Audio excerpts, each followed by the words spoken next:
And good morning or good afternoon to anybody who's also joining from my time zone. Thank you for joining today to learn much more about metadata and how it can be utilized to jumpstart searching in your DAM. So we have a lot of really great content that I'm going to be sharing with you today. We should be able to cover it in about 15 minutes or so, and then we'll have time after that for a bit of a Q&A. To start with, though, just a really quick show of hands. You can press the raise hand button. We're not going to do any sort of formal poll or anything. Who's already familiar with, at least on some level, what metadata is?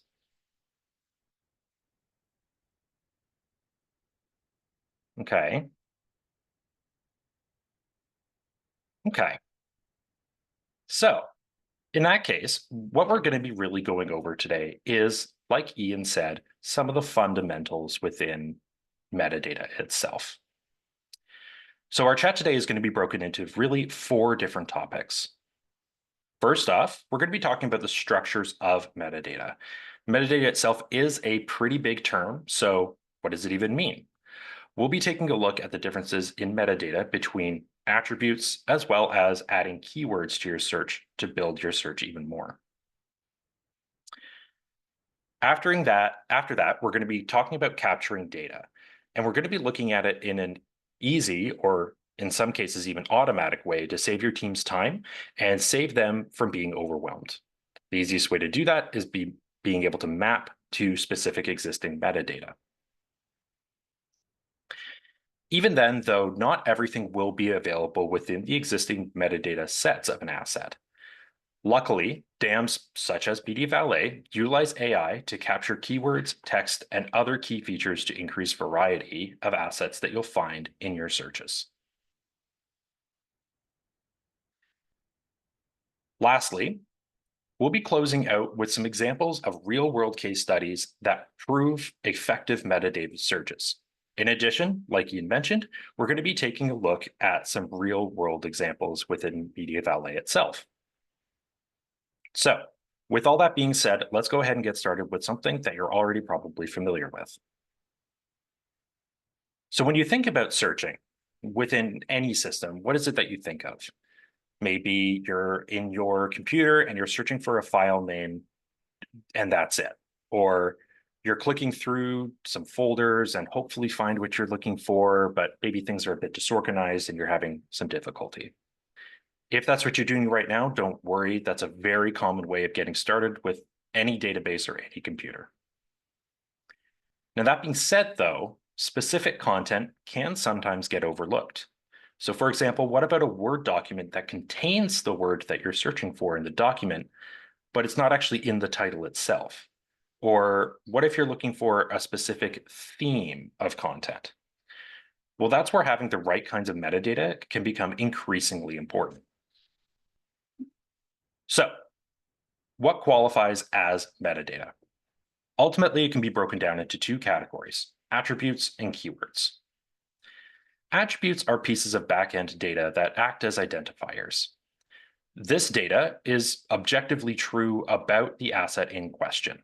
So common examples of this could include file names, file types, file sizes. Those are typically the things that we think of.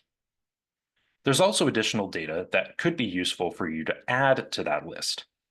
So, for example, maybe it's important for your team to track the photographer of a particular picture or capture the time and location that a picture was taken. This information lives on the image and lives on the asset, but all we have to do is make it searchable. Now, keywords, on the other hand, are a little bit more subjective. These are typically themes or ideas about an asset that help someone find the asset when searching. And they aren't typically tied to any sort of particular data on the back end. So for example, maybe you have a picture of a dog, but you'd like to be able to search for that particular dog's breed. Maybe you have an image of a graduation and you'd like to be able to tag the specific subject or department to that image. Keywords will help you boost the relevance of those images when searching for them in your DAM. Now, of course, there's tons of information that can be captured, from copyright information to resolutions to relevant products and departments. It's important to capture the information that is important to your specific company. And these fields can be set up even before you upload an asset. So, for example, do your DAM users like to find department relevant information? You can add a drop-down list to your attributes list for adding that information quickly. Do you need to track whether or not a particular asset is related to a digital product? You can add a yes or no field to simplify those choices. And what that means is that these attributes are going to be easy to add when your users are actually uploading them into the system. They're great for ensuring that you have all of the necessary information while not overloading your users. Now you can make this even easier by using attributes that are already available.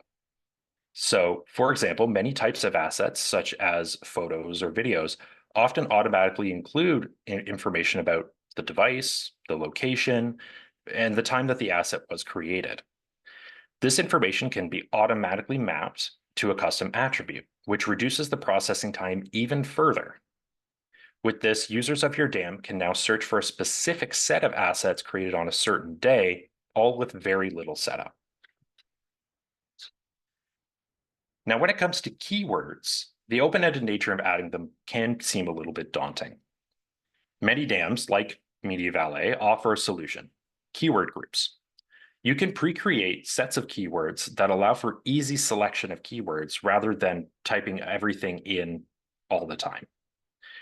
This way, users can just add the terms of the asset as they're uploading them, and it solves a number of problems with that. For example, there's varieties of spellings, typos, time taken to think of these keywords, adding new keywords. All these things kind of take time, and by pre-creating lists, you're reducing the time that's needed.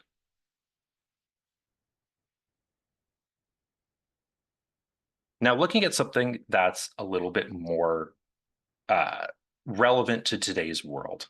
Right now, we're surrounded by tech, so we might as well use it. AI and machine learning are advancing every day, and your DAM can utilize these features to increase search variety without adding more time on your end. Cognitive AI systems can not only pick up specific items in a picture or video, such as background pieces or buildings, but prominent colors and text as well.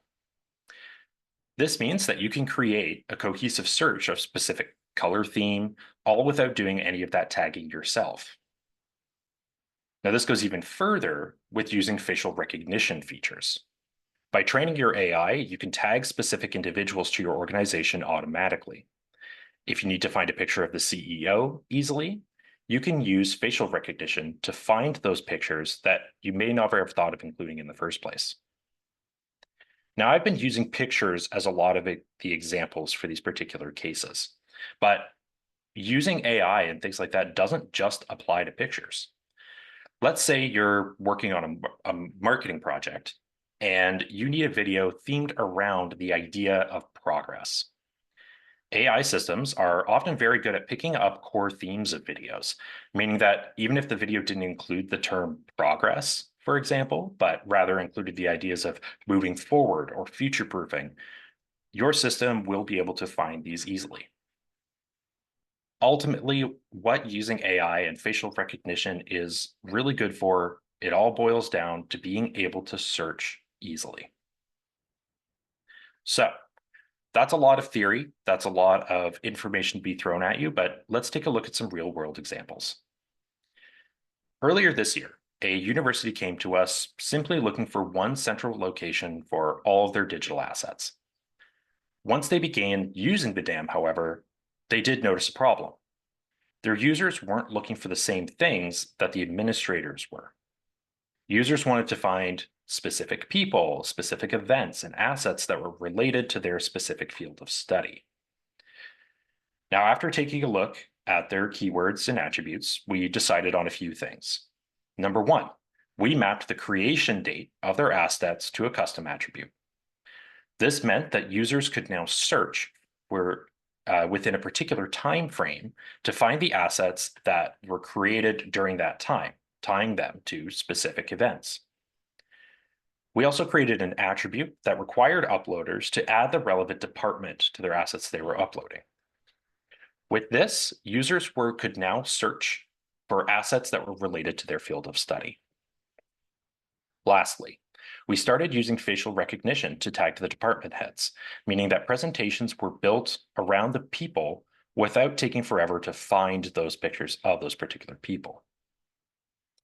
In this case, the administrators were so impressed that they expanded the use of the DAM to not just internal searching, but they expanded it to the marketing department as well, so that they could start using external vendors in that loop, creating their central resources and centralizing things even further. The amount of time that everyone across the institution saved was astronomical. In another case, a parent company that managed several brands came to us looking for help.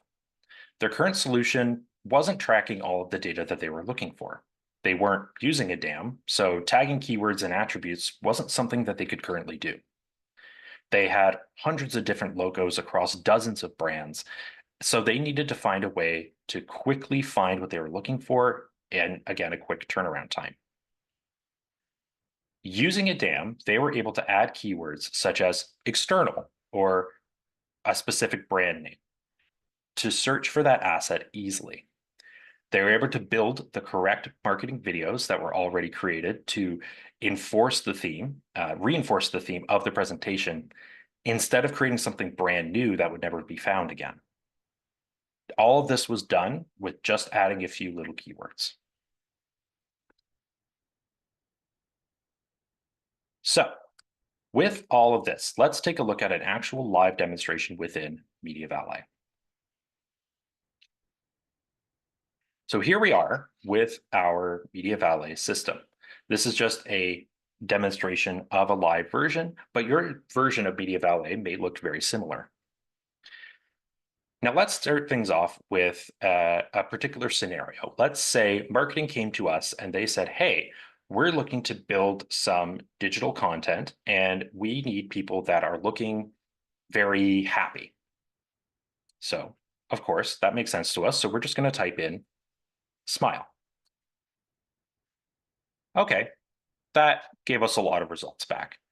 Now, the term smile may not necessarily be something that is going to be added via default. When you're uploading assets, you may not think to add, oh, smile or smiling is something that we want to add as a keyword.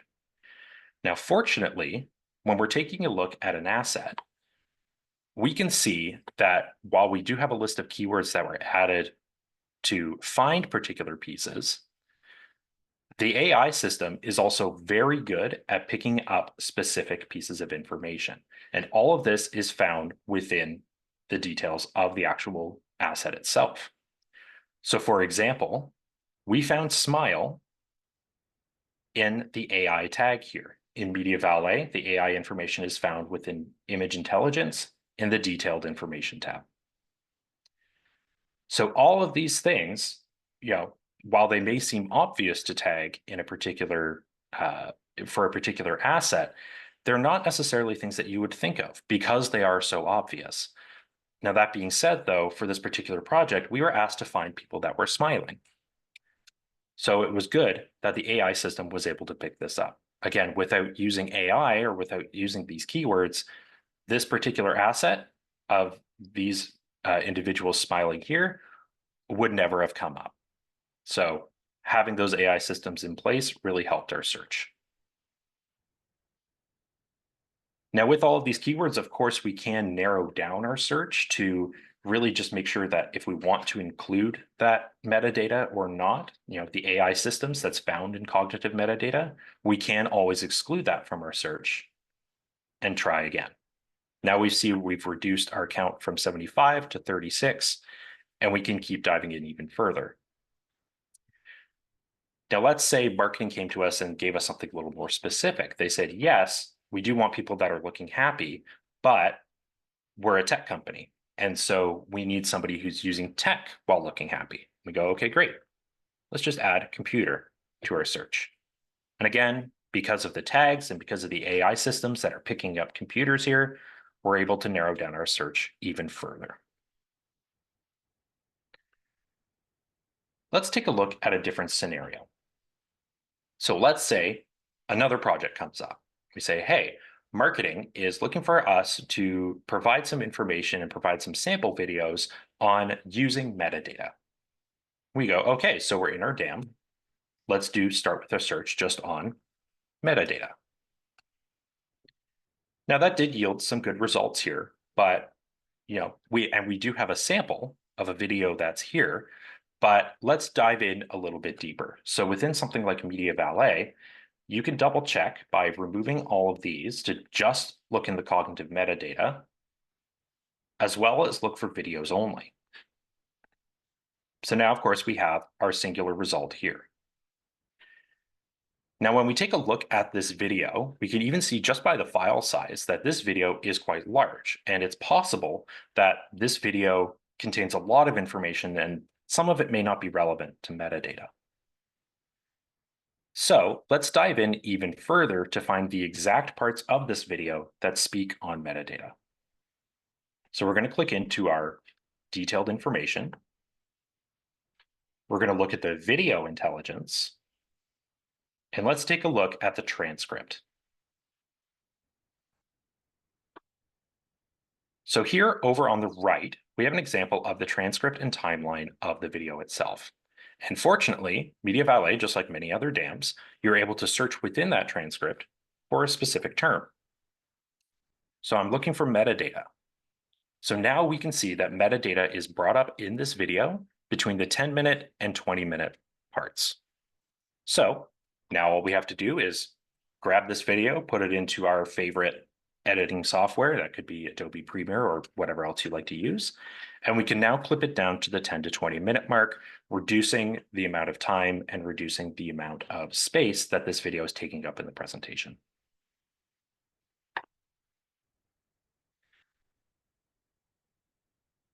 So after taking a look at all of that, let's review what we've talked about today. Adding attributes and keywords to your assets is not only something that's easy to do and quick to do, but will improve your searches greatly. You can also save a ton of time by mapping these attributes to existing data, meaning that you don't have to enter everything yourself. Lastly, you can use AI features to fill in the gaps of things that you maybe are missing. So that concludes my end of the presentation. We do have some time for a Q&A, so we can start asking those questions. And just in case folks are going to take off before the Q&A is finished, I do want to mention that you can reach out to your customer success manager for more information. You can also contact me with questions either on LinkedIn or at my email address that you can see at the top of the screen there. All right, so let's open up the chat here and see what we have for questions. And I did see there were a couple of folks that also had some raised hands as well. So I can see in the Q&A section, let's start from there. There are also some questions in the actual chat itself, but we do have a couple of questions here. So question number one, when searching with multiple tags, do you need to enter them with a comma in your search? You do not. So you may have noticed in the quick demonstration that I had within Media Valet about searching for specific pictures, that we had a couple of different terms such as smile and computer that weren't separated by a comma. So as long as they're separated by a space, you can search for multiple terms and get results that include those individual terms. There's another question in here. Is there an optimal number of keywords or an optimal number of attributes and keywords? This is a bit of a tougher question to answer. And in terms of attributes, attributes are something that are company specific. So I have worked with companies in the past that have provided, only a couple of attributes that they're looking for, because primarily their users are searching for things via keywords. So the backend information, because it was mostly just photos and they just wanted to look for specific photos of events, they didn't need to add very many attributes. On the opposite side of things, I have worked with organizations that have up to 15 custom attributes. A lot of these are mapped to particular fields already, but some of them do require a little bit of custom adding when individual users are uploading. So it all kind of boils down to what background information are you looking for with your attributes? Keywords are a little bit different. So keywords are something that's a little bit more subjective. And my kind of recommendation from what I've seen is adding more keywords to an attribute doesn't hurt you. So as long as those keywords are relevant to your search, I kind of have an attitude of the more the merrier. Let's see other questions here. We have lots coming in. Does Media Valet have plans for speeding up attribute tagging, for example, templating, edit in list view? So this is something I don't currently have an answer for in terms of our timeline. I do know that it's something that has been brought to our attention by a few different folks.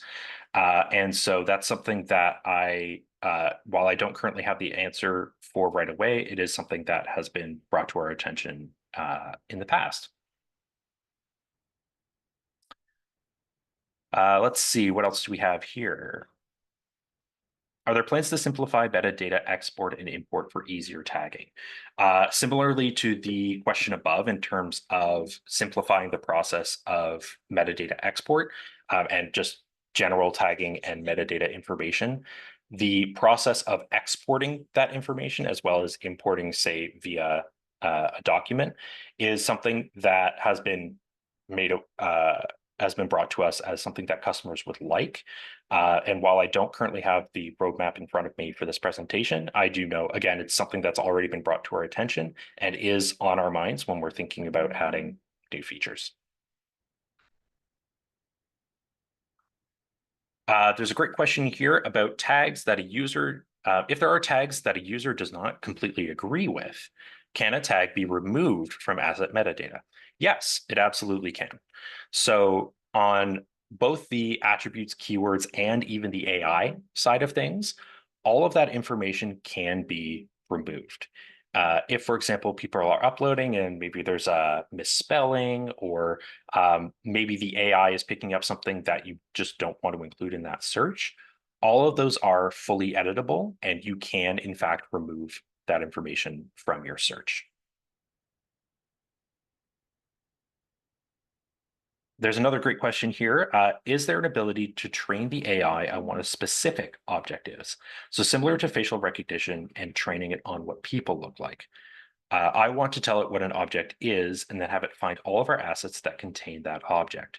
So that is something that has been brought to us up before, and just a little bit of clarification here that the tag is something that's being AI generated.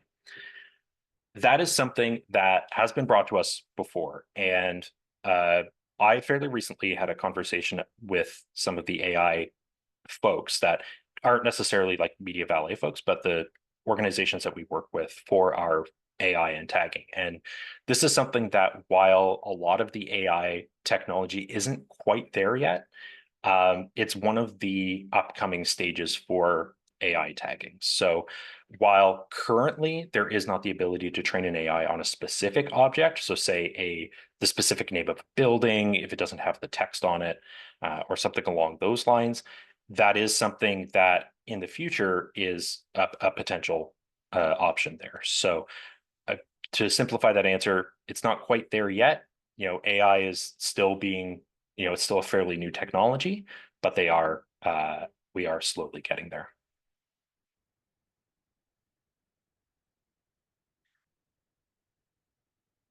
So I believe that was all of the questions that we had in the question and answer section here. So I think, Ian, maybe I'll pass it back over to you for our closing comments. But again, if you do have any more questions, feel free to reach out to your customer success manager as well as myself via LinkedIn or via email. Oh, one quick last one did come in under the wire here. Is AI an additional cost? That's again something that you can discuss with your customer success manager. The exact pricing models and things like that is something that's not necessarily covered in this presentation today, as it varies depending on your need. But that's something that a customer success manager at BDFLA can discuss with you further.